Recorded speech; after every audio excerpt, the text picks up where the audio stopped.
Hello.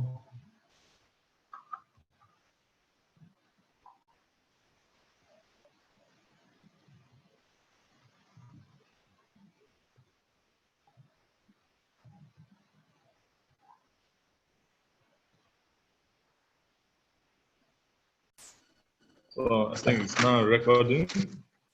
So once again, I wish to welcome each and every one of you for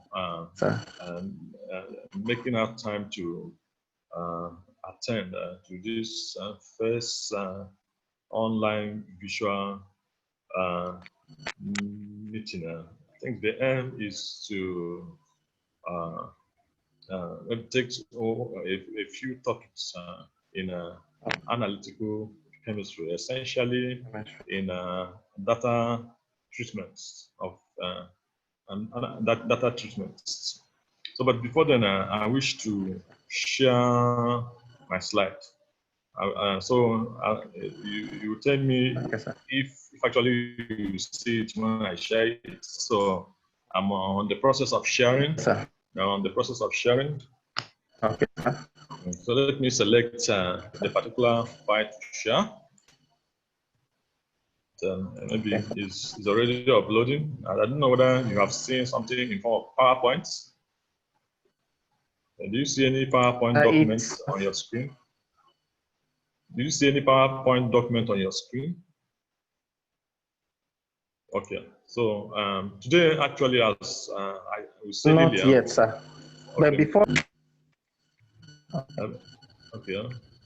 So we'll look at treatment of analytical data as introduction. Last week, we spent time to study error and type of error, and this CHM413.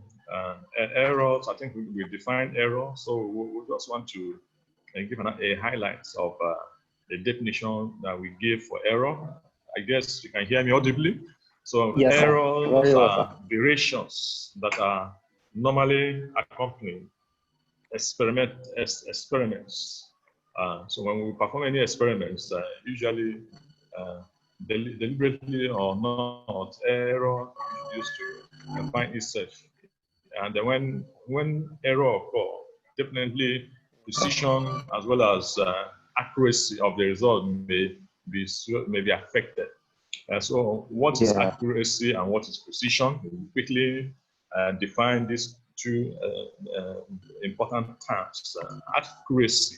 When we say accuracy, accuracy is the degree of agreement between a measured value and a true value. So when you perform your experiment, I think you have just concluded your project, and I know you did your lab work using high-level analytical equipment.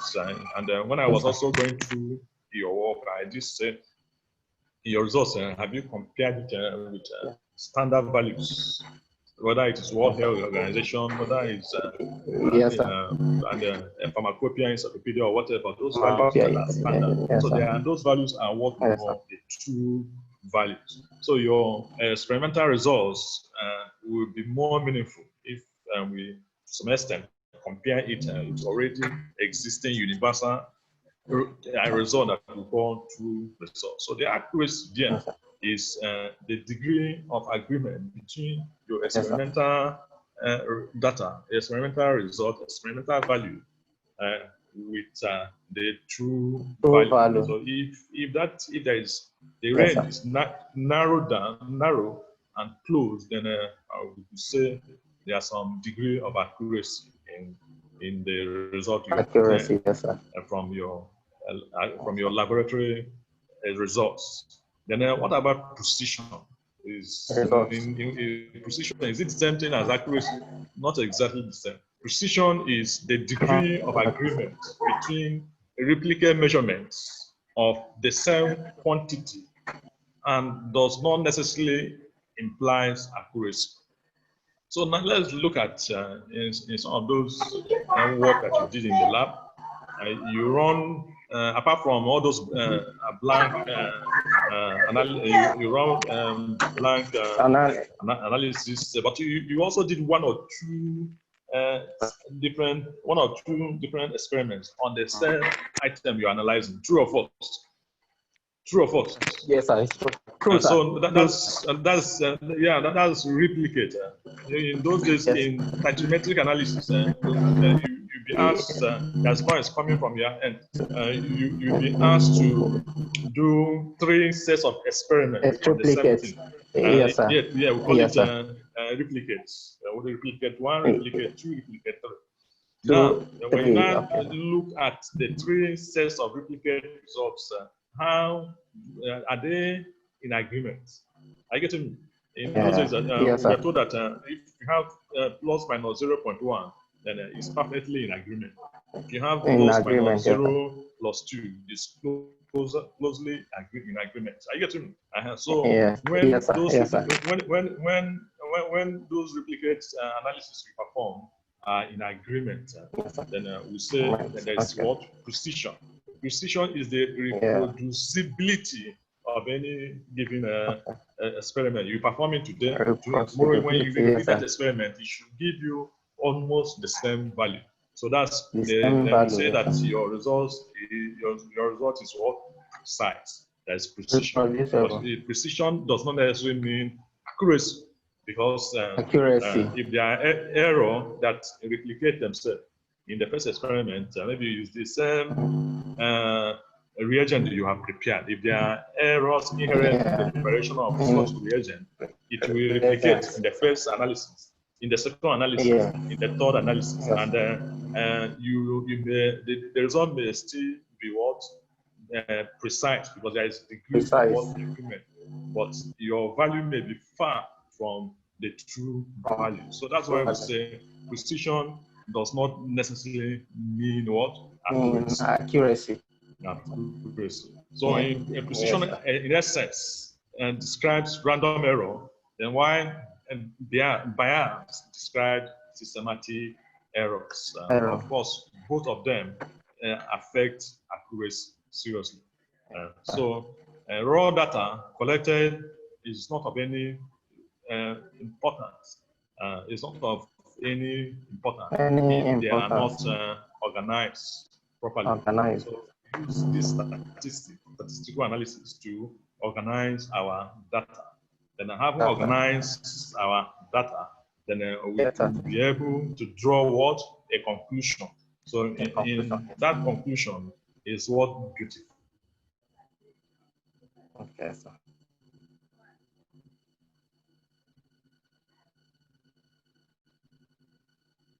Bias your what?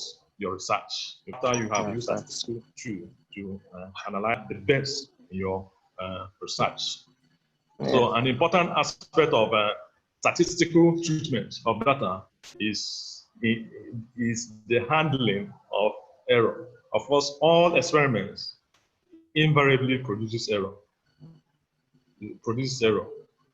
All experiments produce error, but the minima is the error, the better.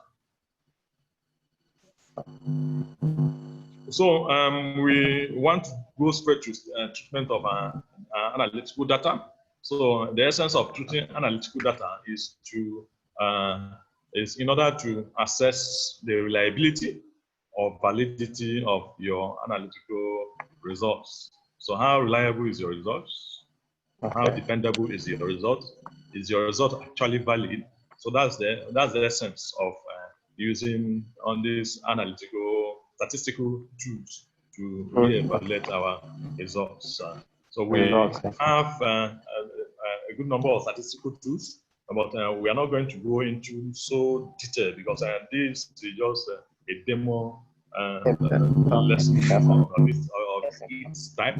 So we want to look at average or mean. So what is mean? What is average? What is my arithmetic mean? So this is the sum of all your measurements divided by the number of measurements. The sum of all measurements, and you divide by what? The number. Sometimes that number they call it measurement. They call it the sample population. Sample what? Population. Population. Sample population. Population. So Yes. yes. So arithmetic average of a number of observations is called mean. So we can use mean to validate the reliability of your analytical results. As we are validating your results, we are invariably validating the analytical instruments you also use. So another one is range. So we have range, and sometimes in your when you explain your result, you say that that zinc, the heavy metal concentration in maybe ciprofloxacin sample ranges from maybe 0.11 to 0.19. So when you look at that range, it expresses what? Spread. The spread is an index to express what? The spread of your analytical results. So range, a range in essence expresses the spread of your results between the least and the highest. So that's spread range. But standard deviation is a more useful tool. Is useful spread that utilizes all the values. Range, we only utilize tell us the least value and the highest value. But in standard deviation, we encompass all the values and use them and make a final inference on your research and results. We also have coefficient of variations. Sometimes we abbreviate it as CV.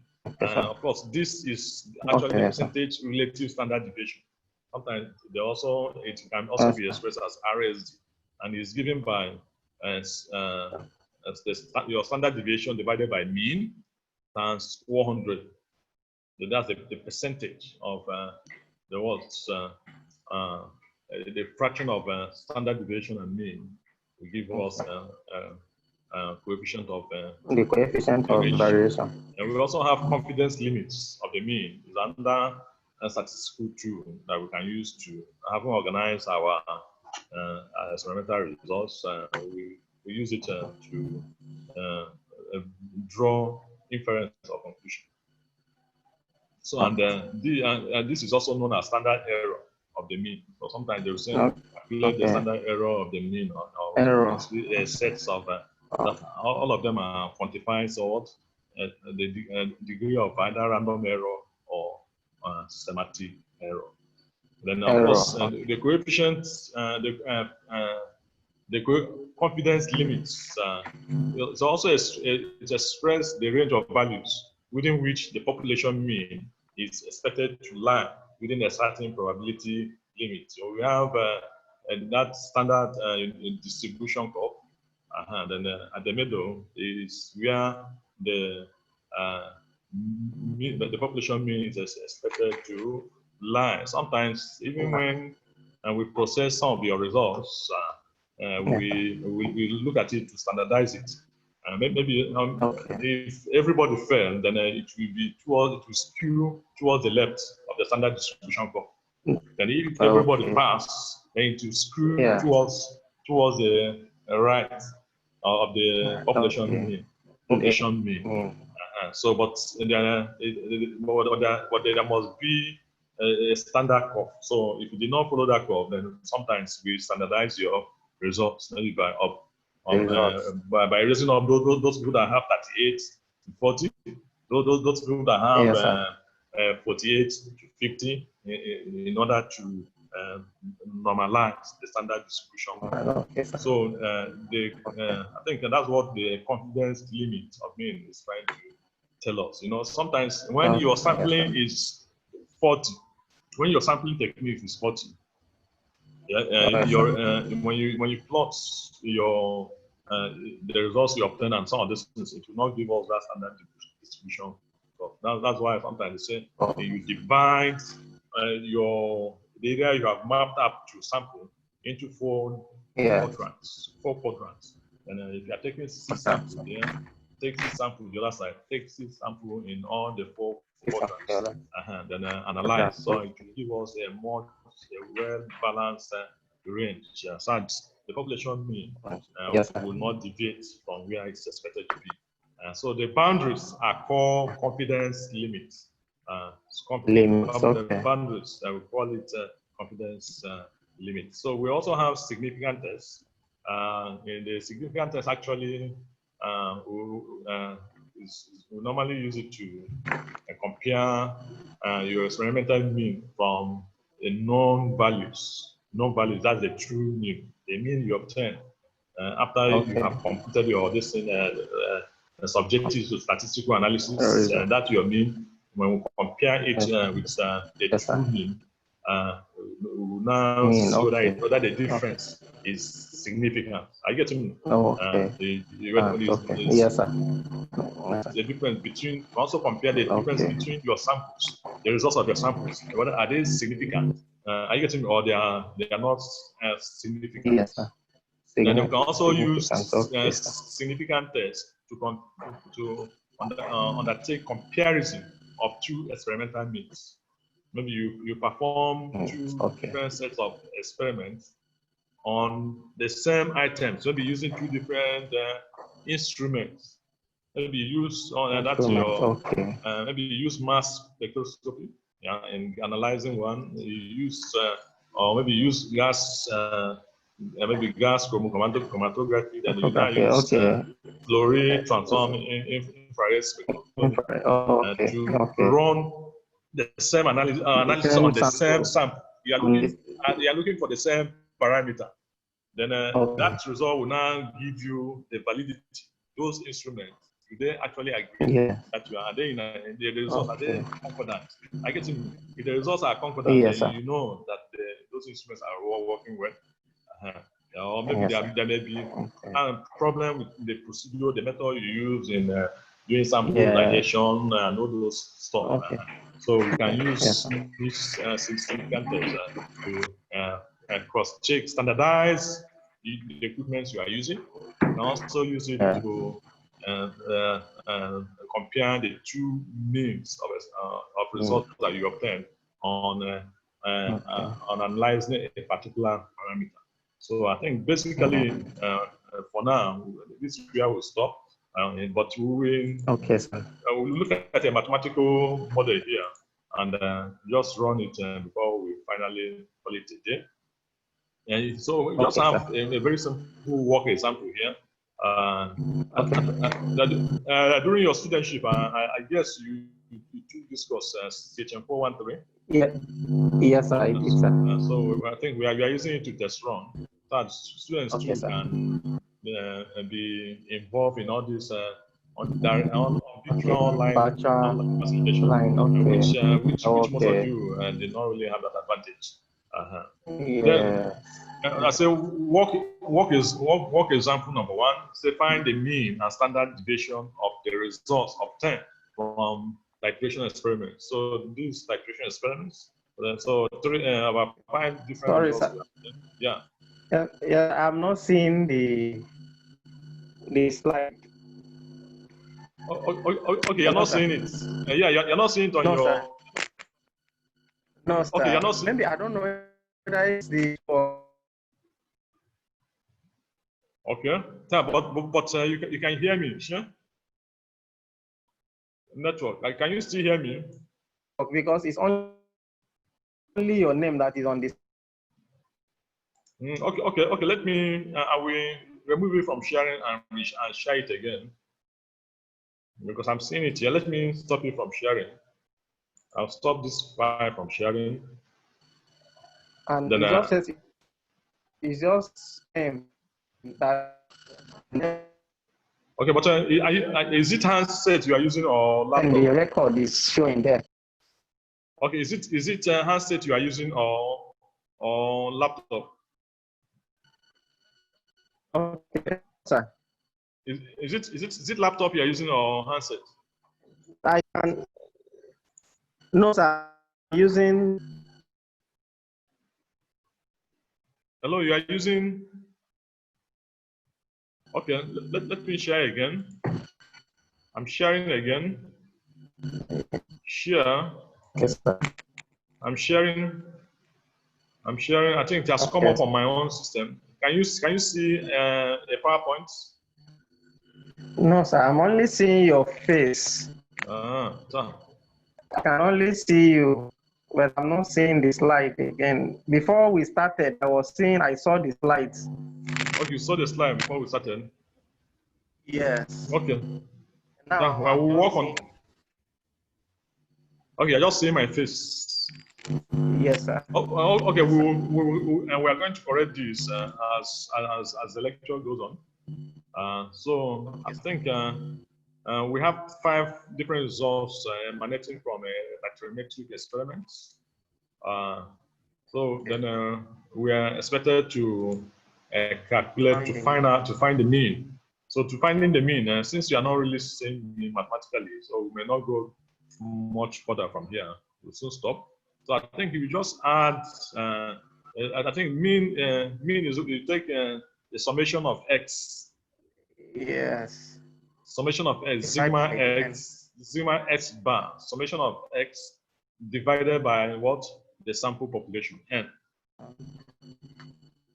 So now, so by the time we add 10.08 plus 10.11 plus 10 plus 0.09 plus 10.12 plus 10.10 all divided by 5,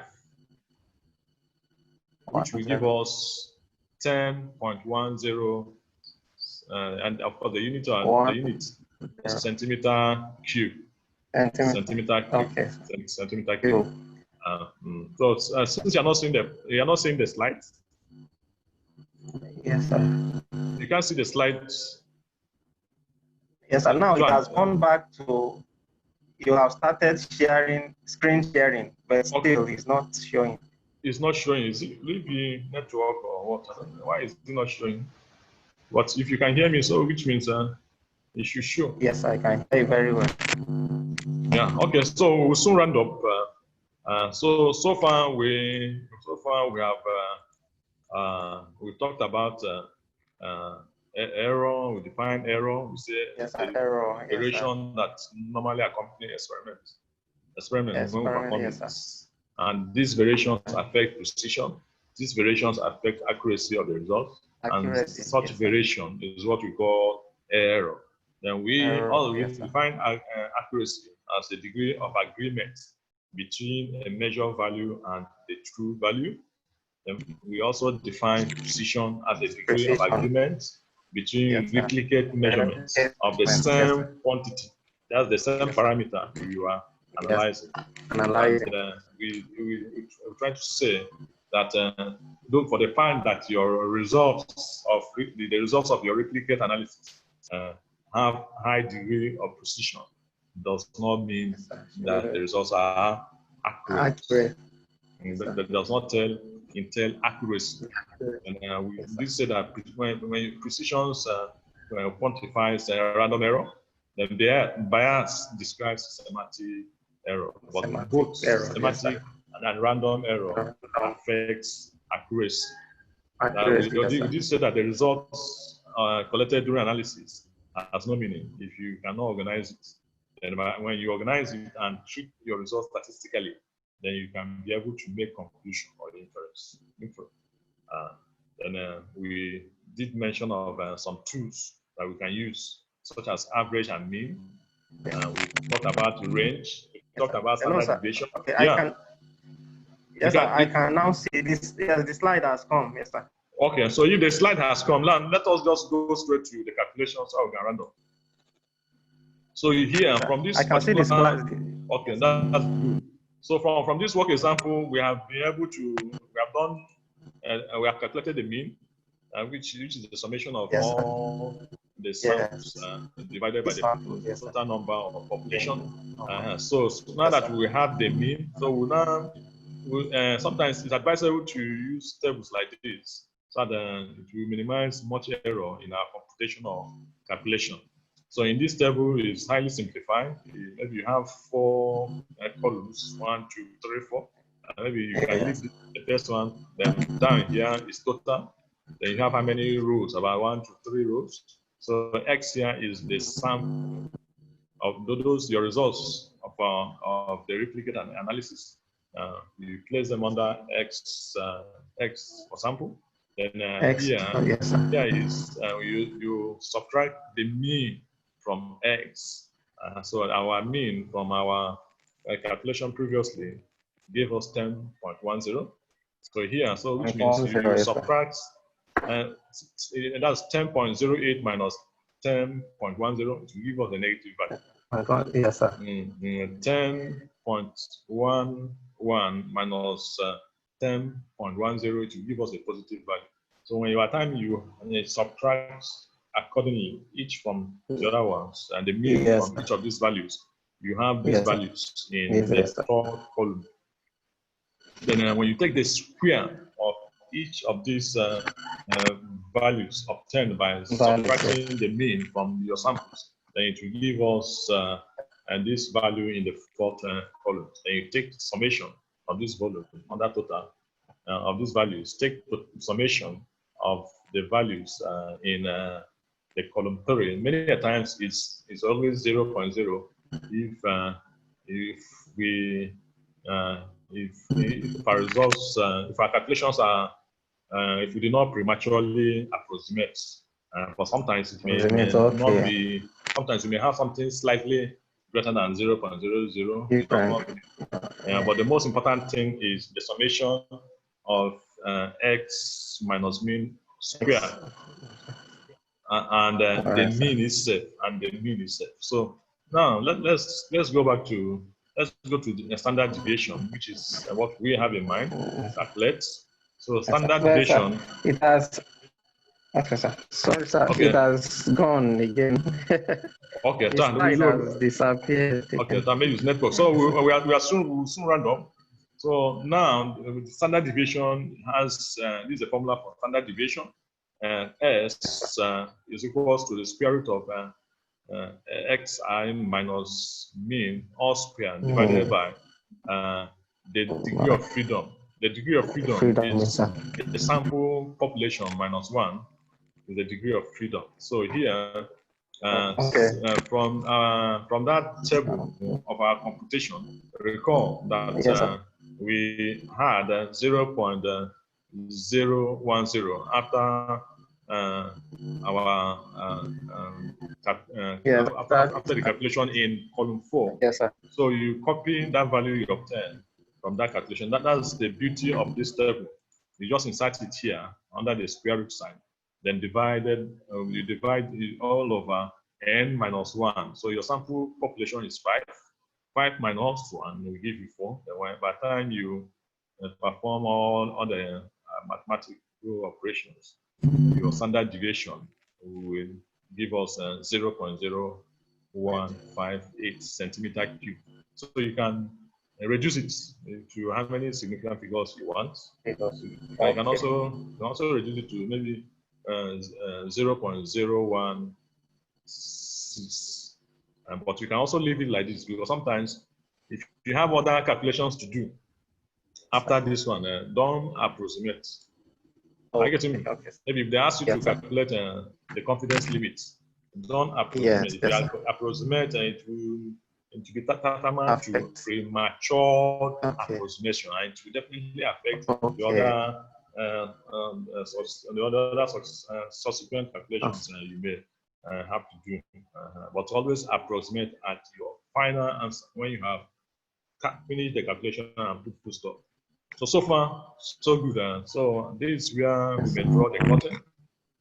This is where we may draw the curtain. So as I said earlier, we are using this thing to run some things so we can improve on the content On delivery me. to our students. That the students will be facilitated in all our courses. Yeah. So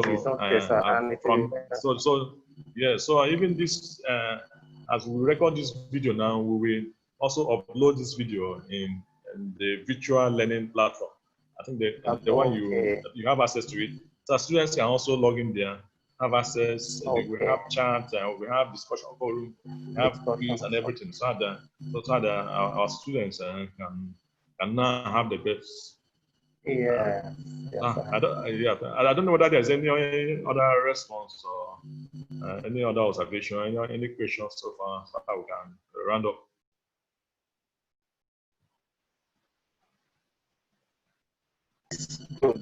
And the content, the lecture delivered, it's just that I think mine is the network now.